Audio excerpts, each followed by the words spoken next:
The Great American Bash, 1989. 1989, everybody. 20 years ago to the month. It was called the Glory Days. Yeah, that's not what they call it now. That's what they called it then. Yeah. And that, of course, is the Glory Days when you could still call the Bash great and American. Right.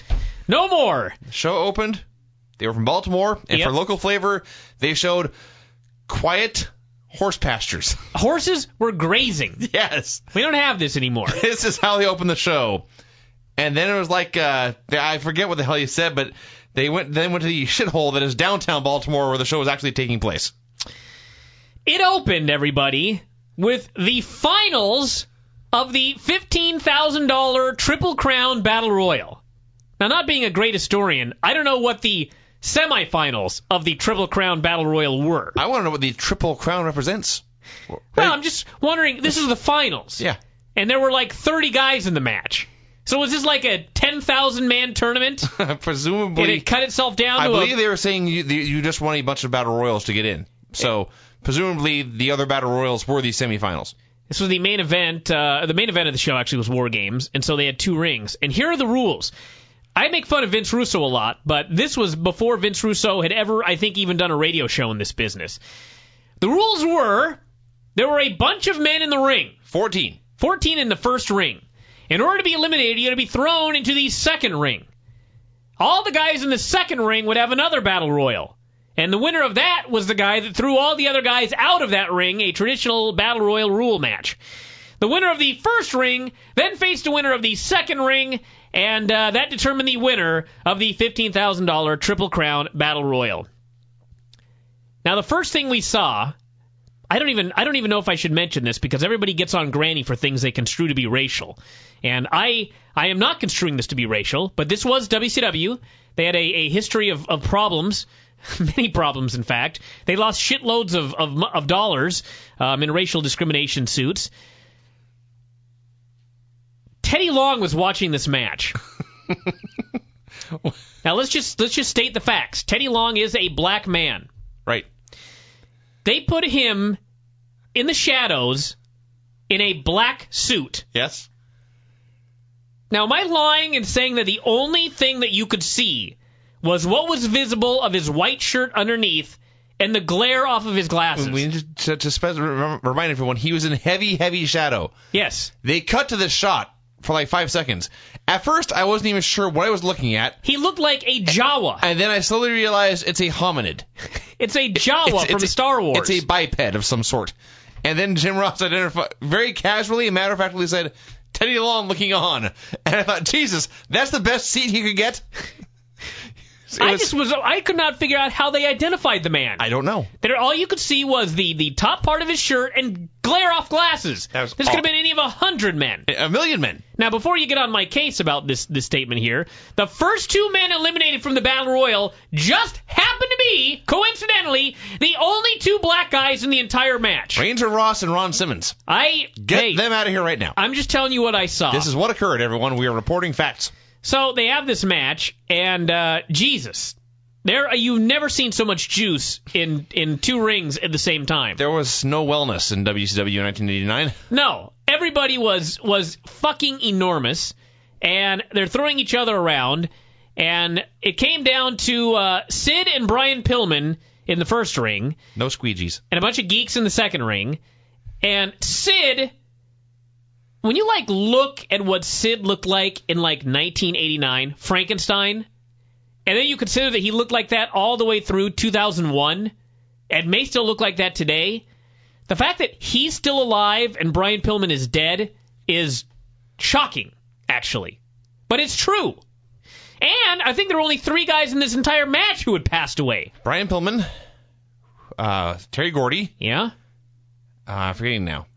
I remember we did not know if Bill Irwin's still alive. Yeah. He is? I should look that one up, actually. All right. There was another guy. I can't remember now. But anyway, the point was we could watch some WWE shows from the mid-'90s, and half the people on the screen are dead. Yes. And I was just amazed that, Jesus, looking back at this in Eddie Gilbert. Eddie Gilbert, that's right. That's right. So, Bill Irwin. We'll go to Wikipedia. Never been wrong. No, never has. For other users, see William Irwin. That seems so wrong. Barney Irwin, wrestler, who was better known as Bill Irwin. I like Barney Irwin. In 1954, he's still alive. He's only 55 for crying out loud. All right. Well, he was a wrestler in the 80s. Lots of them died. That's true. So anyway, they had this match, and it came down to Frankenstein and his partner Dan Spivey. And they were supposed to wrestle to determine who got the $50,000. And, Teddy Long jumped in the ring and announced that they were partners. They would not fight. They were splitting the $50,000. That was the end of that. Now, we talked a little bit about Teddy Long earlier, and I was gobsmacked when I saw Teddy Long on this show. Missing teeth, bald eagle mullet. He looks younger today than he looked in 1989. Yes, which was in fact 20 years ago. Teddy Long may be Benjamin Button. He may be getting younger. He is getting younger. It was astounding. He looked, Jesus Christ, he looked old and horrible. He looked bad on the in the ring, and then they cut backstage to a close-up interview with Gordon Solian. Holy fuck, he looks horrible. He had no teeth on his upper jaw, which was better than the teeth he had in his lower jaw, which were all snaggletooth. So he's had a lot of work done, but it's paid off. It has paid off. He had that wedding with Crystal, so that would have to be fun. I also don't know because, he was wearing a suit, but from looking at his neck, I was sitting there going, he's in better shape now. Are you telling me Teddy Long is on the juice? No, I thought he may be on the juice. I see. He had this big, thick neck with veins popping out of it. It's entirely possible. And I was like, what is going on here? Anyway, that was that. So, yeah, it was a wacky opening match battle royal. Outside of the strange physiques, the relatively low body count, and relatively low body fat. And relatively low body fat, and the goofy rules, it was your typical battle royal. They plugged a Danger Zone videocassette, a 60-minute compilation of craziness hosted in part by Missy Hyatt. Available in VHS and beta, by the way. And I reviewed this same commercial once. I forget what it was. Some old NWA WCW was watching, and I actually got when you order the videocassette, you also got the swimsuit calendar with Jimmy Garvin in his swimsuit looking all hairy and sweaty. And I mentioned this review in the newsletter, and I actually got an angry email from Missy Hyatt, not knowing that I had her in a bikini.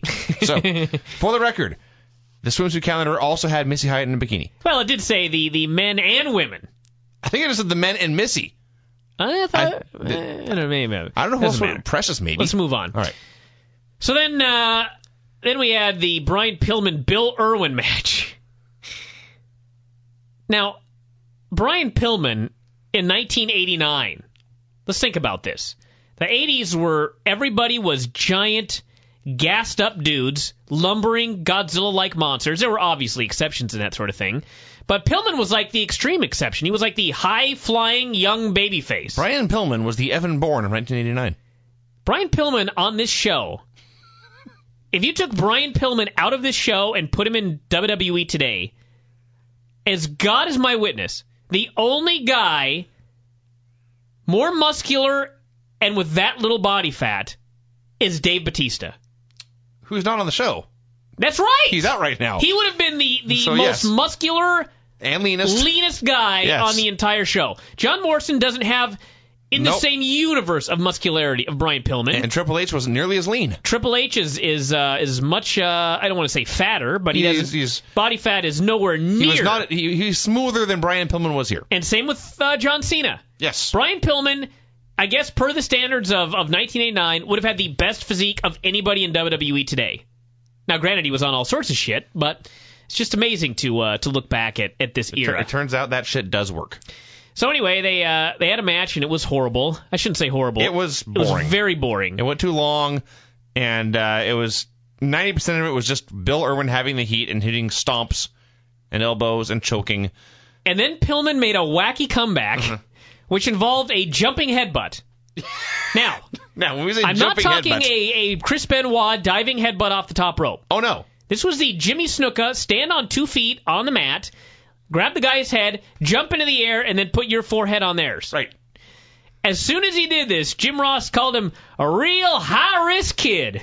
Yes. A jumping headbutt! It's a risk. And the finish, which I guess was very high risk back here in the late 80s, Bill Irwin throws him into the other ring, and he goes to get him. And Nick Patrick's like, you can't do that. So Bill Irwin starts going back into the main ring, and he raises his hand, I guess thinking, I have won! I threw him into the other ring! As he is doing so, Brian Pillman climbs onto the top rope in the second ring. And the announcers are like, he can't possibly jump that far. It is, of course, like 1 foot between rings.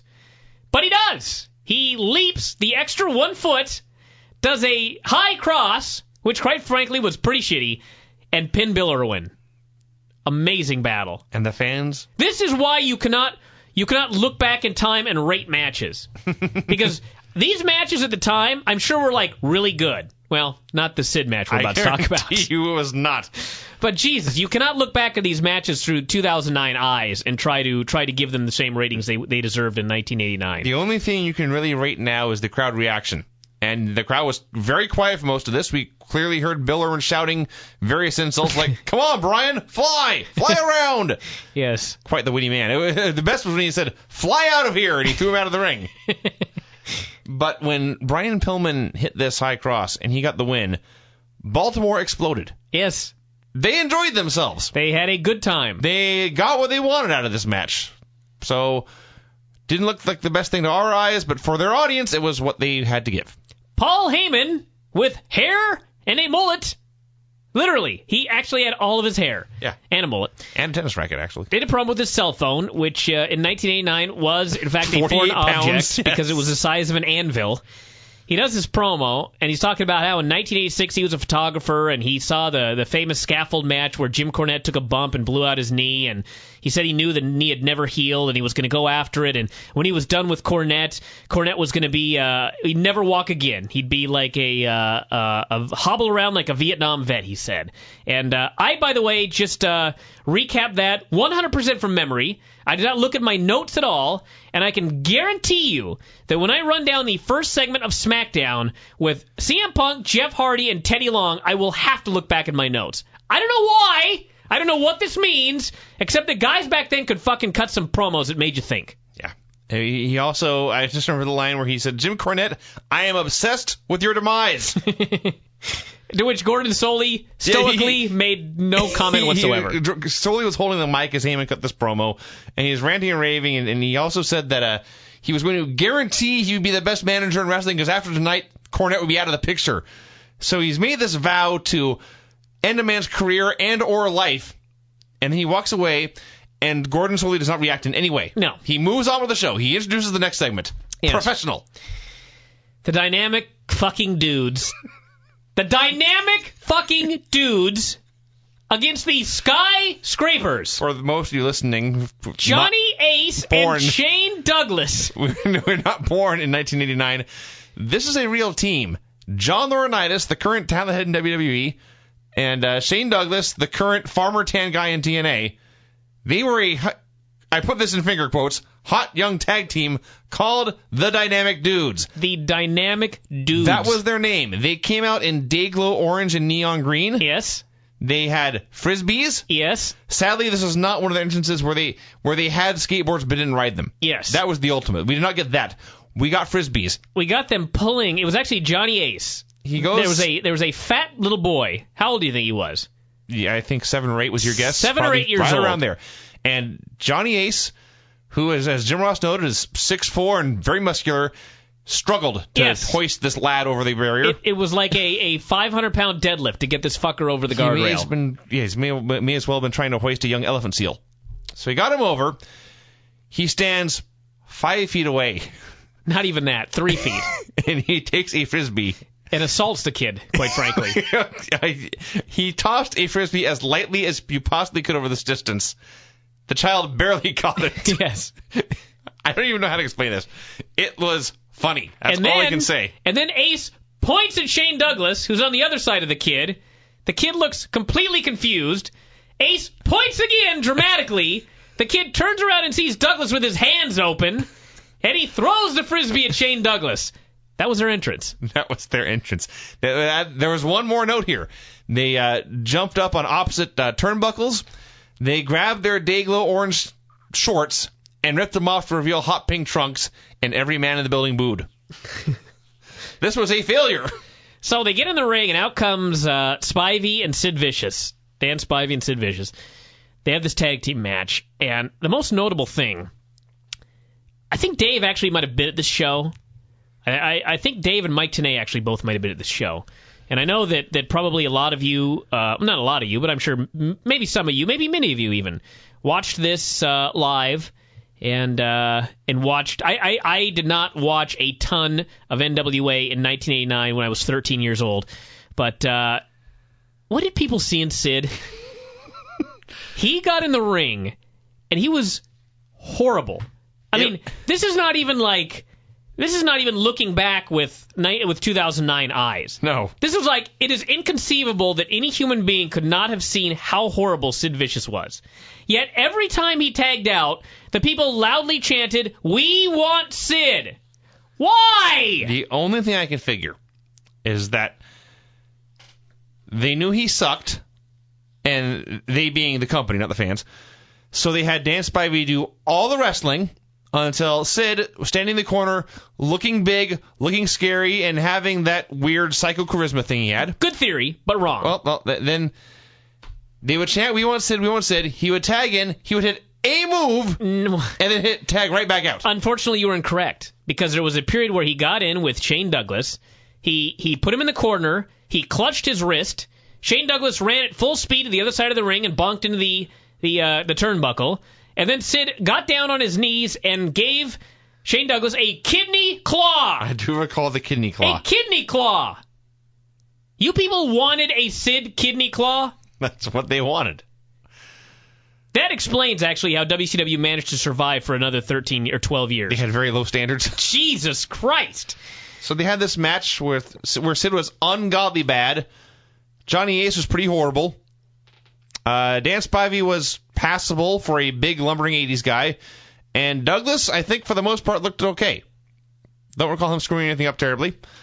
And then they did their wacky finish, and Dan Spivey delivered the worst powerbomb I think I've ever seen, and it was the end. It was an early Gonzo bomb. In fact, yeah. I should have made mention of this in the Mitsuharu Misawa bio, as horrible as that would be. But in fact, he lifted him up, kind of. Johnny Ace was upside down, and then he just dropped him right on his fucking head. And that was the end. Yes. And it was not meant to be like that. This was a true fuck-up. Yeah, and they just went with it. And he was doing power bombs in the Battle Royal, too. They looked barely any better. No. So, holy shit, this was bad. I take it back. He did not look passable for an easy lumbering big man. First, we got the Cornette promo on Paul E. hyping up the tuxedo match. Never thought two men could make me want to see a tuxedo match, but they did. Actually, to be honest, they made me want to see their match. I couldn't give a fuck about it. In fact, I didn't really want to see the tuxedo stips, but what the hell. So, anyway, they had the match. It was like a mix of good and bad. Psychology was good. The heat was awesome. Paulie selling was horrific. Paulie doing offense was horrifying. I was going to say, his selling was much better than his offense. Jesus. He threw powder in Cornette's face to start the match, and then started hitting him with his phone, which was the size of an anvil, and then got the heat. And then Cornette made a big comeback with these awesome fucking right hands. Cornette channeled Jerry Lawler there. Yeah. I know. Cornette's always been able to throw a great punch. I guess he just doesn't do it very often, but he... But yeah, I know how much that would mean to him to say. But yes, he turned into Jerry Lawler here. He did the old school Memphis no sell, and then he started laying in right hands, and they were great. And, you know, we could argue about whether Cornette or Paulie is a better manager, or which is a better announcer, or which is a better booker. There is no question. Jim Cornette is the better wrestler. And then Paul got more powder at the end, just like he'd done at the finish. But Cornette kicked it into his eyes and tore off his pants for the pin. This was just so fucking awesome. This match made me want to wrestle again. Just to do the powder spot, where I get the heat on somebody with powder, and then at the end I get the powder, and they kick it into my face, and I sell all wacky, and they pin me. I just want to do Paulie's... I just buried him, but I just want to do his wacky run to the back trying to hide his underwear. Well, go for it. I don't want to be around. We'll work that in somehow. Anyway, this is great. It was much better than the Sid match. We had the Steiners versus the Varsity Club. I'm actually going to go and see how long this match was live. We saw about 6 minutes, 7. It seemed to go about 7 minutes, yes. It was good. It was a tornado match. It was all 4 guys in the ring at once, and they had a lot of brawling going on, and Rick Steiner busted out the overhead belly to belly, which I think he was the only guy doing at the time, at least in this country. And they all worked hard, and the finish was the Varsity Club tried to set up some kind of double team, but it ended up with Rick in Kevin Sullivan's arms, and Scott came off the top rope, and they all kind of dogpiled on him and won, and everyone went crazy and was happy. It was fun for what it was. Oh, wow. 4 minutes and 22 seconds. Oh, so Jesus Christ. The Jim Cornette match went 2 minutes longer than the Steiners and the Varsity Club. Wow. Texas Tornado match. Both Steiners pinned Sullivan. And, that was good stuff. It was Scott Steiner with the mullet, the black hair, yellow trunks. The good old days. I wonder if there are kids today that watch this and go, is that the same Scott Steiner from WCW or from TNA? It's hard to reconcile the two. They had the same voice. Then we had Sting and Great Muta. This also seemed to go very fast, and live, it only went 8:40, so there you go. 8 minutes, 40 seconds was the time, and I guess the only thing that I really noticed here was that if you put 1989 Sting in a pair of jean shorts, it's John Cena. That is true. It was uncanny. They move the same. Sting even did that goofy sitting bulldog face buster that Cena does. He punches exactly the same. Mm-hmm. It was creepy. I always get annoyed when there's a new athlete on the scene in any given sport, and people say, he's the next blank. And the biggest reason is because he's the next blank is because they happen to look exactly the same. And people said that about John Cena. I thought I realized they're both muscular, they're both blonde, they both have crew cuts, but there's probably a better match somewhere. But no, they wrestled a very similar way. Sting's punches were not so much punches as they were forearms to the ear area. The vast majority of his offense is just stuff that cannot be fucked up and mixed in with power moves. He did throw far more drop kicks. He did do more athletic stuff, the drop kicks, even the stinger splash. He opened it. Muta was in the other ring. They had the 2 rings set up for War Games, and Muta was sort of stalling over there, and so Sting did a cool dive over both ropes onto him. I don't see John Cena pulling that one out anytime soon. No, probably not. So match was fun though. You know last week after the Pillman Irwin match that you can't really judge things 20 years later, and this match was still fun in 2009. So sure, sometimes you can. Well, I mean the rating it got then would be significantly different, I'm sure, than the rating I would give it today. That's probably true. It was maybe 2.5 stars. This 8-minute battle in 2009, but I also liked Muta doing this deal off the top, and Jim Cornette goes, karate chop! And then he says, or a judo chop, I should say. Yeah, I caught that too. That was so awesome. This was 1989, where people thought they did chops in judo. Yeah. But I guess not in karate. But not in karate, no. Although they do karate kicks in karate, and every kick a Japanese man throws is a karate kick. Of course. Of course. So anyway, there you go. Crowd chanted Muta when he did some of his cool stuff, and he blew the mist, hit the ref, and hit the moonsault. Second referee hit the ring. Sting kicked out, and then Sting hit a bridging back suplex, and the ref counted the pin, ruled him the winner, but I don't know. It was like there was all this controversy, and they showed a replay, and Muta took the belt and ran off, and then they just cut to Lex Luger. It was straight out of TNA. Yeah, it was. I was like, can we have some sort of explanation, or is there a follow-up later in the show? Well, the fun thing was they showed this replay, and in this replay you can clearly see that Sting has both shoulders up, and Muta has one shoulder up. Yeah. So there shouldn't have been a pin at all. And then Jim Ross watches it and says, well, you can't really tell there. That was the end. And that was the end of the match. And then they cut back to Lex Luger, who Lex cut a promo. I initially wrote he looks just like a young Randy the Ram, but the more I watched him, he looks remarkably like Triple H. Sure. If we had when we get a Luger versus Sting match, unfortunately the similarities end with the physical similarities. Yeah, I was gonna say. I'm afraid that Hunter is a better wrestler than Lex Luger. Yeah, probably several 100 times better. Although this was, as I recall, there was a time there in the late 80s, early 90s where Lex tried. Well, yeah. And then after a while he did not. So this will not be the horrible Lex Luger, or at least not the most horrible. The Great American Bash, it opened up with at least this segment, Steamboat and Luger.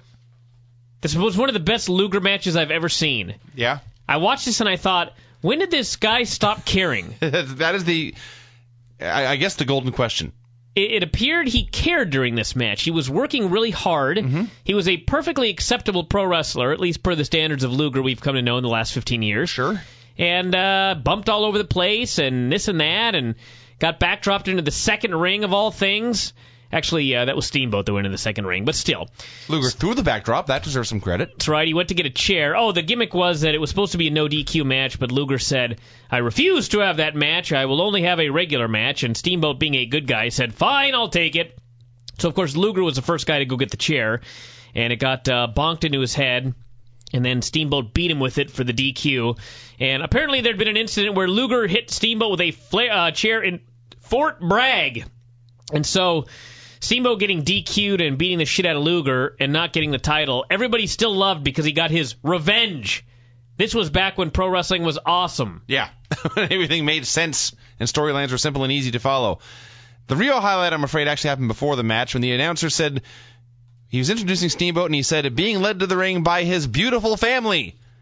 And out came Bonnie and young Richie, and then he announced Ricky Steamboat, and Ricky Steamboat came out, and this was not announced, but he was also accompanied by a lizard.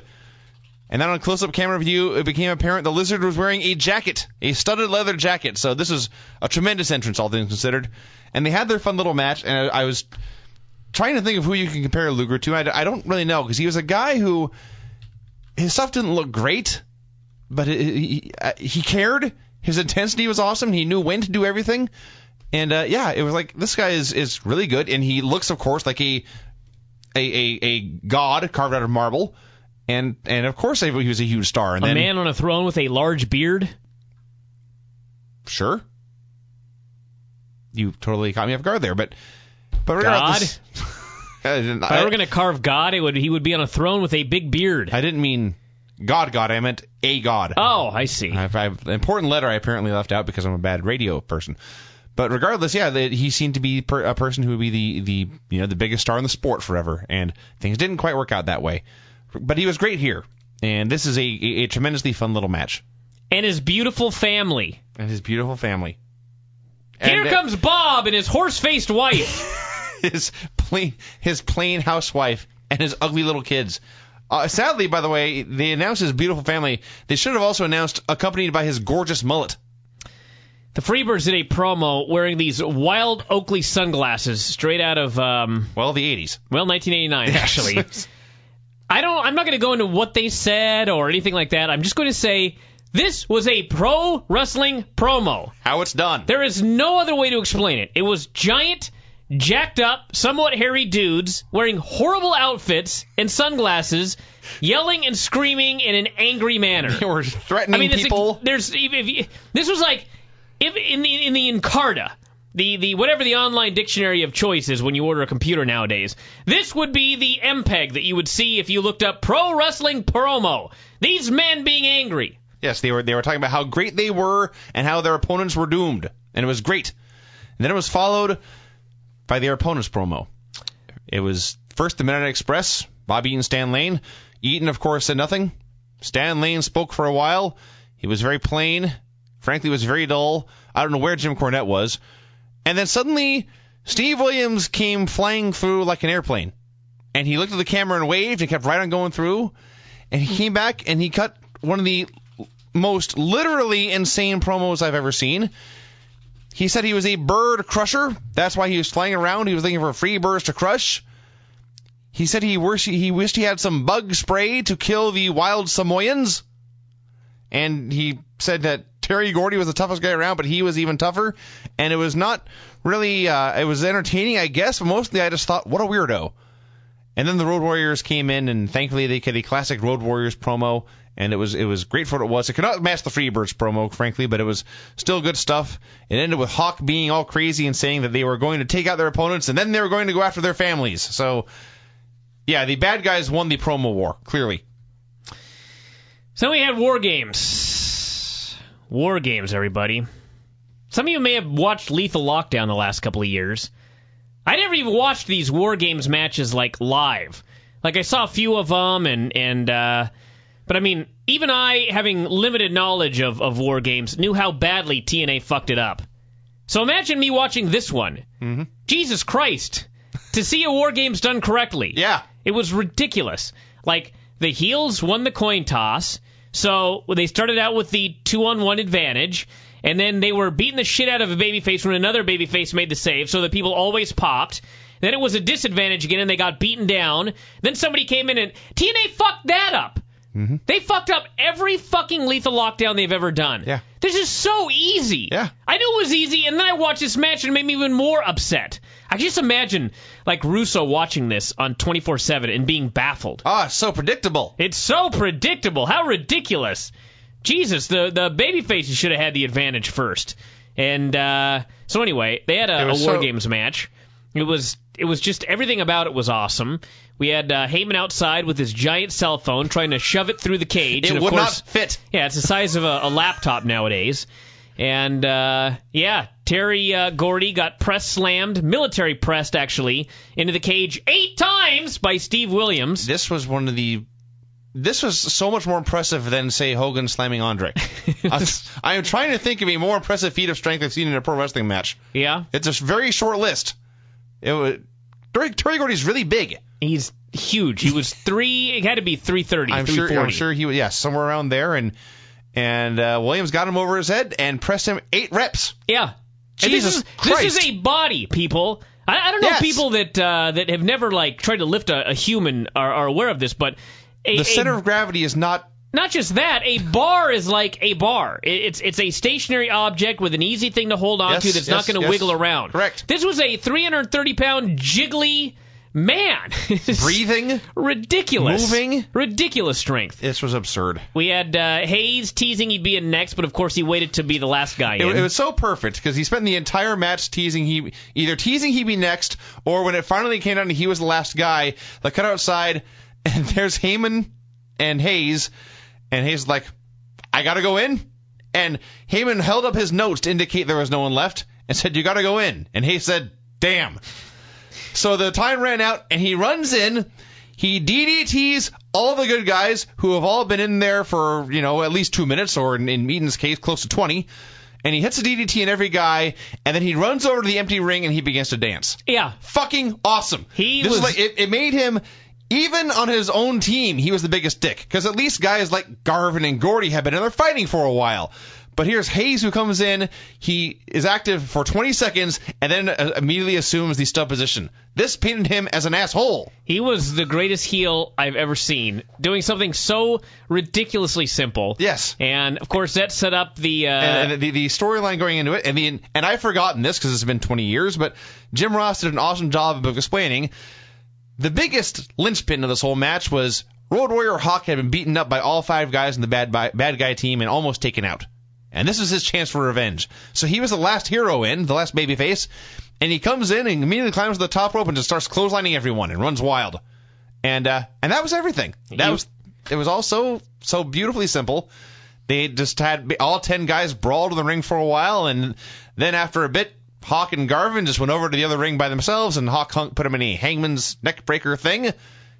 A ref ran in. Garvin submitted. The end. The ref was Tommy Young, who, for those of you that have never watched Tommy Young, he's awesome! He's the best ref ever. Just thought I'd throw that in there. Yeah. So, anyway, after the babyfaces left, the heels slammed the door shut, held it closed, beat the shit out of Animal, and then Hawk finally opened the door and made the save, and 2 thumbs up to War Games! Yeah, two giant thumbs up. Amazing how cool it is when you do it right! Just Bobby Eaton's right hand is worth watching. Just sit down and watch him punch people.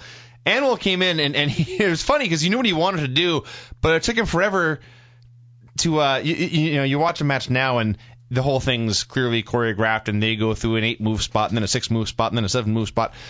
Animal came in, and he wanted to do a shoulder block over both sets of ropes, from one ring into the other. And it took him forever to get the guys into position because they had not pre-planned this. So that made it better. Yeah. He finally hit this giant shoulder block from one ring into the other, and he hit one of the Samoans, took a giant bump, and it was great.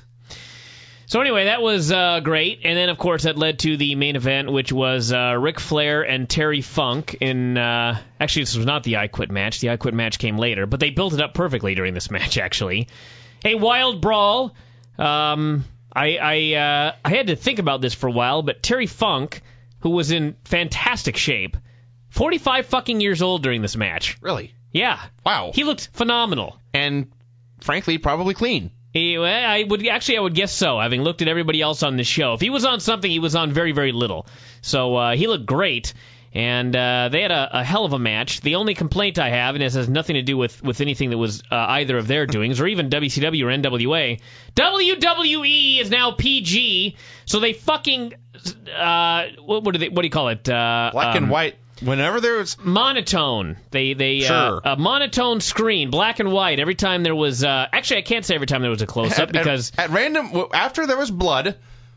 I guess the rule is when there is blood, sometimes you must go black and white. Randomly black and white. It was fairly random. Yeah, and that got annoying quickly. It would have if they had just. Well, I don't know if it would have been less annoying if they left it in black and white, but it was more noticeable when they kept coming in and out, and when there were times you were like, well, why is this not black and white right now? I can see, I think, the actual wound of where this blood's coming from. A couple of good close-ups of blood, not in black and white, and then a couple of long shots in black and white where you couldn't even see the blood. No, they were both bleeding profusely. Ric Flair had blood from his forehead that had soaked his elbow. Yeah. That's a lot of blood. It was just a great fucking brawl, and the finish saw Funk go for the spinning toe hold, and Flair did a reversal. You should have seen this reversal, by the way. He basically tripped him, and Funk just went to his belly. He grabbed his leg, and Funk fell down. Yes. And then he went for the figure four, and Funk rolled him up. They were actually playing off the finishes of a number of different matches in each guy's career. It was how Funk beat Jack Briscoe, and then of course the Flair going for the figure four and getting cradled was a finish of many of his matches. So they played off that, and so Funk rolled him up with the cradle, and Flair reversed it into a cradle of his own, and that was also another clunky reversal, but it was 89. Everybody loved it. If you watch this, you would not think, boy, that's some great wrestling right there. But it was so effective with the story that it didn't matter that their execution was C-. So yeah, Flair reversed it, got the cradle for the pin. Everybody went nuts. He punched Gary Hart, and then Muta hit the ring and blew the mist in his eyes. And, of course, Ric Flair takes a bump for mist. That was awesome. And crowd chanted, "We want Sting." So out he came, John Cena in face paint. And they cleared the ring, and then they had another brawl and chased the guys in the back, and another brawl, and just a lot of brawling. They brawled for a long time. So long, in fact, that Ross and Caudle were constantly trying to end the show. But they couldn't because the brawl kept coming over to interrupt them. And then finally Flair came over, and between the blood and Muta's face paint, he looked like Christmas Flair. He cut his promo on basically just before the match. He cut a very subdued Flair promo. It was his first match back from his neck injury. He was not sure, frankly, if he was 100%. He was not sure if he should have taken a warm-up match first, but he felt in his heart he was 120% and he was going to win. And then he came out afterwards, and then he was in full crazy Flair mode, and he was screaming at Terry Funk about how they were just getting started. He made sure to go get Sting. He said, "I have not said this in 10 years." And he turned to Sting and he said, "Thank you." Then he turned back to the camera and went off on Terry Funk some more. Then he said, "Woo," and Sting said, "Ow," and it ended, and it was awesome. Great American Bash 89, everybody. A great match, and I mentioned this earlier in the Bash report, but I'm pretty sure that a finishing sequence of toe hold to figure four to small package to reverse small package, 4 moves. I believe that was the first spot of the match that was more than 2 moves long. Yeah. It was all just so very, very simple. It was, I'll try to pile drive you, you backdrop me. Okay, do something else. Probably called in the ring, I would guess. I'm sure 100% we'll ask him tomorrow, actually. I'm sure 100% of it was called in the ring except the finish. And it was, I'll chop you, you chop me. They had a chop fest. They beat the hell out of each other, and then because Terry Funk was Terry Funk and because Ric Flair was the dirtiest player in the game, they had an eye rake fest. Yeah, which I enjoyed profusely. Especially that Funk just decided not to sell, and of course Flair sold like crazy. Yes. So anyway, that's the show. And my one final note here, I forgot to mention this earlier. The finish of Steamboat Luger was Steamboat grabbing a chair, whacking Luger several times, getting disqualified. I have never seen one wrestler touch another with a chair so gently as Steamboat did here. And the crowd went ballistic. And everyone loved it, and it totally worked. Wrestling in the 80s was better. Well, I have actually been lighter because I had hit Richie Magnet with a chair. And I must have missed that one. I wanted to make sure that I didn't actually touch him at all. Because he's scary. There was one time where I had to drop kick a chair into his face, and as he was taking the bump, the chair fell on his face and gashed him open horrendously. And the next day he had to fly to get the Salesman of the Year award for Napa. Yeah. And he had to be all stitched up. He'd spent the night in the emergency room. Or not the night, but he'd had to go to the emergency room. So from that point forward, if I ever had to hit Richie with a chair, I'd put Steamboat to shame. I don't doubt that for a second. Steamboats look better, I might add. I'm sure Steamboats look better, and I'm sure he got a much bigger reaction. That's undoubtedly true.